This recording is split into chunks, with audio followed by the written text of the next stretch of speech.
जरा सोचिए, आप एक यंग साइंटिस्ट हैं, इंजीनियर हैं या फिर किसी नए आइडिया पर जी जान से काम कर रहे हैं।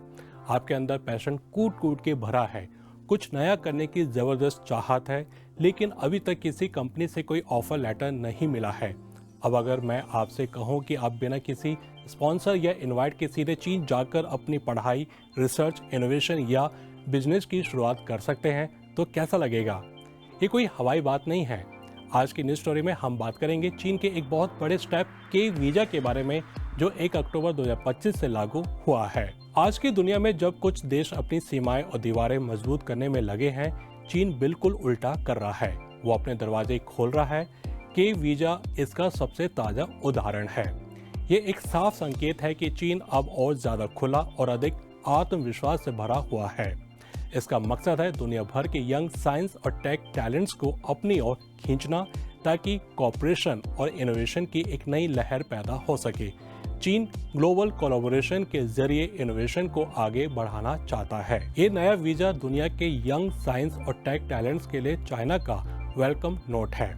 इसके लिए आपको ना कोई घरेलू एम्प्लॉयर चाहिए, ना कोई इनविटेशन लेटर। बस कुछ बेसिक शर्तें पूरा कीजिए और आप चीन में अपनी साइंटिफिक या बिजनेस जर्नी शुरू कर सकते हैं। और सबसे खास बात यह है कि इस वीजा से आप सिर्फ पढ़ाई या रिसर्च ही नहीं, बल्कि कल्चर, इनोवेशन और बिजनेस की दुनिया से भी कनेक्ट कर सकते हैं। मगर सवाल यह है कि आखिर चीन ने ऐसा क्यों किया? देखिए, आज ग्लोबल टैलेंट की आवाजाही पूरी तरह बदल चुकी है। पहले टैलेंट एक ही दिशा में माइग्रेट करता था, अब ये कई दिशाओं में बहता है। ये एक डायनामिक ग्लोबल नेटवर्क बन गया है।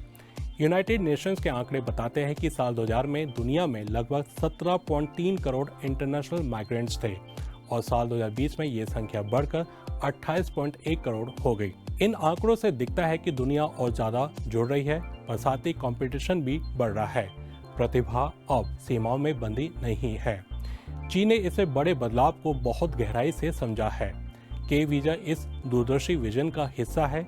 सरल शब्दों में कहें तो ये वीजा सिर्फ एक एंट्री पास नहीं है, बल्कि ये चीन के संस्थागत खुलेपन का जीता जागता उदाहरण है।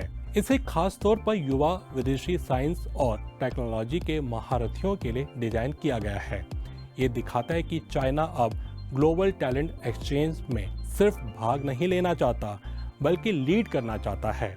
ये नीति टैलेंट को सिर्फ आने जाने में आसानी नहीं देती, बल्कि इनोवेशन की स्पीड को भी बढ़ाने में मदद करती है।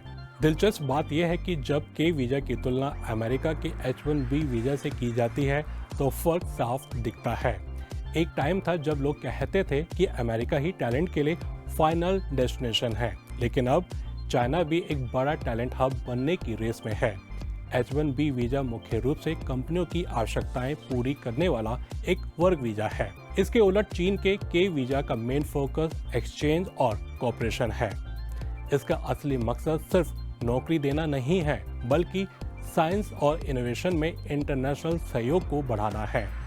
ये नीति ये भी दिखाती है कि चाइना अब सिर्फ प्रतिभाओं को भर्ती नहीं करना चाहता, बल्कि उनके साथ मिलकर भविष्य गढ़ना चाहता है।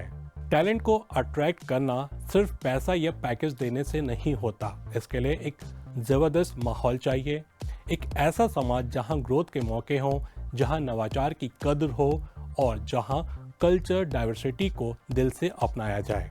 वही जगह दुनिया के टैलेंट को सबसे ज़्यादा लुभाती है। हाल के वर्षों में चाइना ने अपने बिजनेस माहौल को बेहतर बनाने और बौद्धिक संपदा यानी इंटेलेक्चुअल प्रॉपर्टी की सुरक्षा को मजबूत करने के लिए बहुत मेहनत की है। और हाँ, पायलट फ्री ट्रेड जोन भी इसी डायरेक्शन में बड़े प्लेटफॉर्म्स बने हैं। देखिए, पॉलिसी बनाना पहला स्टेप है, लेकिन भविष्य में इसे सही तरीके से लागू करना और मैनेज करना उतना ही मुश्किल काम है। ये सिर्फ एक टेक्निकल चेंज नहीं है, बल्कि ये दिखाता है कि चाइना अब ग्लोबल टैलेंट गवर्नेंस में एक बड़ी रणनीतिक भूमिका निभाने को पूरी तरह तैयार है। इस पहल ने न केवल पॉलिसी एक्सपर्ट्स का ध्यान खींचा है, बल्कि पूरी दुनिया के युवा वैज्ञानिकों और उद्यमियों के दिलों में नई उम्मीदें भी जगाई है, क्योंकि विकास किसी एक देश की कहानी नहीं, बल्कि साझा प्रयासों की यात्रा है। और चाइना इस यात्रा में आगे बढ़ते हुए ये दिखा रहा है कि खुलेपन और साझेदारी से ही तरक्की का असली रास्ता बनता है। तो ये था आज का खास कार्यक्रम न्यूज़ फोकस। अभी आज्ञा दीजिए, अगले हफ्ते फिर मिलेंगे इसी समय। नमस्ते।